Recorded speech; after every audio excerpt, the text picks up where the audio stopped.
कभी प्यासे को पानी पिलाया है क्यों। एक अत्यंत लोकप्रिय भक्ति भजन है जो मानवता, करुणा और सेवा के महत्व को सरल शब्दों में उजागर करता है।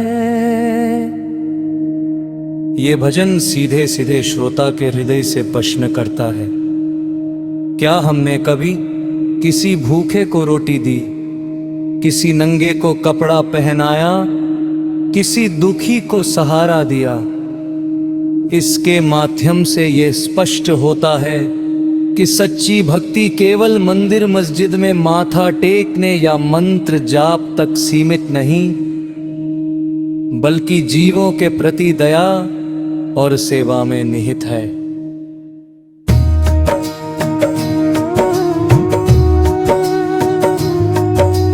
भजन का मूल संदेश यही है कि यदि मनुष्य ने जीवन में किसी जरूरतमंद की मदद नहीं की तो उसकी पूजा पाठ अधूरी है। भगवान को पाने का मार्ग दूसरों के दुख हरने से होकर जाता है। गीत में पूछे गए प्रश्न आत्मचिंतन के लिए हैं। क्या हमने कभी किसी के आंसू पोंछे, क्या किसी की भूख मिटाई, क्या किसी को सहारा दिया? ये प्रश्न हमें अपने कर्मों की समीक्षा करने के लिए प्रेरित करते हैं। इस भजन में करुणा को सर्वोच्च धर्म बताया गया है। भारतीय दर्शन में सेवा ही सच्ची पूजा का सिद्धांत बहुत पुराना है। कबीर, तुलसीदास, रहीम जैसे संतों ने भी यही सिखाया कि ईश्वर की भक्ति का वास्तविक स्वरूप मनुष्यता में प्रकट होता है। जब हम किसी प्यासे को पानी पिलाते हैं तो यह केवल एक शारीरिक क्रिया नहीं, बल्कि प्रेम, दया और संवेदना का प्रतीक बन जाता है।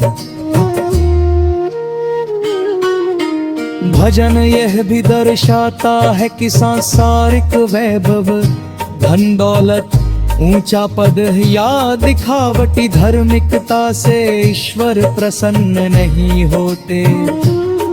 वे प्रसन्न होते हैं तब जब हम नर के बनाए प्राणियों की सेवा करते हैं। यदि कोई व्यक्ति रोज मंदिर जाता है, घंटों पूजा करता है, लेकिन किसी जरूरतमंद की ओर देखता तक नहीं, तो उसकी भक्ति खोखली मानी जाएगी। इसके विपरीत यदि कोई साधारण मनुष्य भी ईमानदारी से दूसरों की मदद करता है तो वही सच्चा भक्त कहलाता है। गीत के शब्द बहुत सरल हैं, पर अर्थ गहरा है। कभी प्यासे को पानी पिलाया है क्यों? ये पंक्ति सीधे हमारे अहंकार को चुनौती देती है। हम अक्सर अपने छोटे छोटे पुण्य कर्मों को बढ़ा चढ़ाकर बताते हैं, पर वास्तव में कितनी बार हमने निस्वार्थ भाव से सेवा की है? क्या हमने कभी बिना किसी स्वार्थ या दिखावे के किसी की मदद की है? यही प्रश्न इस भजन का मूल है। यह भजन समाज को भी आईना दिखाता है।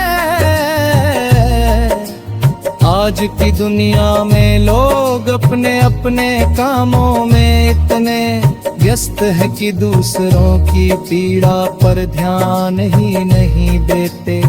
सड़कों पर भूखे बच्चे, अस्पतालों में इलाज के अभाव में तड़पते मरीज, बुजुर्गों की उपेक्षा ये सब दृश्याम हो गए हैं।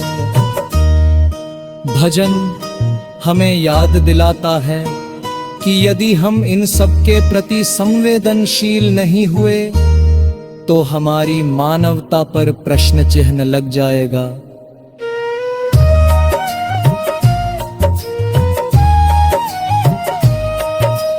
भजन का आध्यात्मिक पक्ष भी अत्यंत महत्वपूर्ण है। इसमें यह संकेत मिलता है कि ईश्वर हर जीव में विद्यमान है।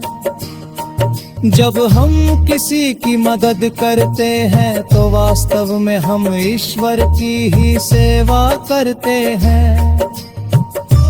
यही कारण है कि संतों ने नर सेवा नारायण सेवा का संदेश दिया।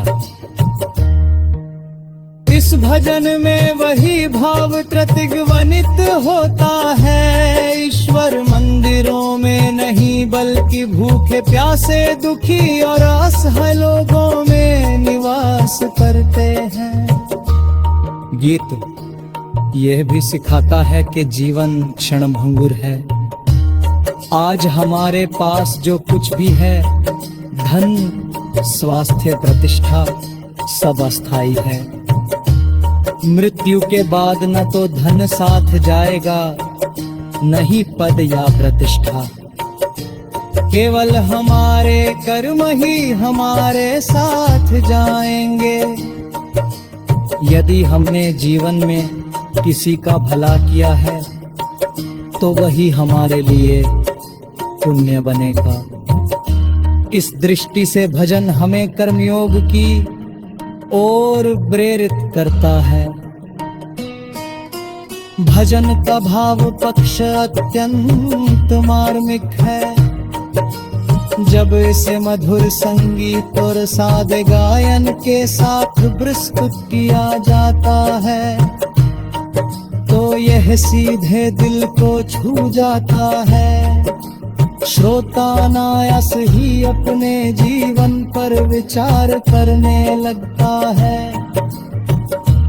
कई लोग इस भजन को सुनकर प्रेरित होकर सेवा कार्यों में जुट जाते हैं, जैसे गरीबों को भोजन कराना, जरूरतमंदों को कपड़े देना, बीमारों की सहायता करना आदि।